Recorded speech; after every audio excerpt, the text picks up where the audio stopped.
भक्कर का लारी अड्डा खंडरात में तब्दील हो चुका है, जिससे मुसाफिरों और ट्रांसपोर्टर्स को शदीद मुश्किलात का सामना है। लारी अड्डा की अंदरूनी सड़कें भी नाकारा हो चुकी हैं।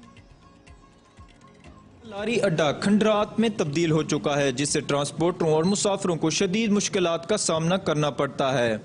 बारिश आ वने तो गरियां ते टपण दा रस्ता कोनी, टोटल सारियां गरियां भरियां वेंदियां, ना कोई निकासी दा निज़ाम है, ना इत्थे कोई नलका लगो है कि जंहिंदे कोई मुसाफिर पानी पीवे या कोई गड्डी वाला पानी पी सके।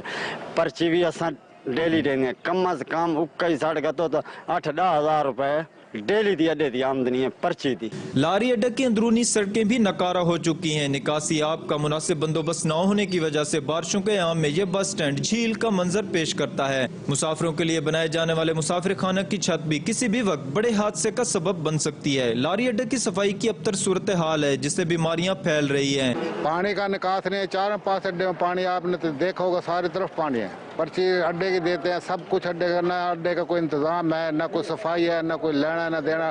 डीसीओ साहब आप 2 दफा, पिछले डीसीओ साहब 3 दफा चक्कर लगा के बनाते, अभी तक किसी ने कोई काम ही नहीं किया।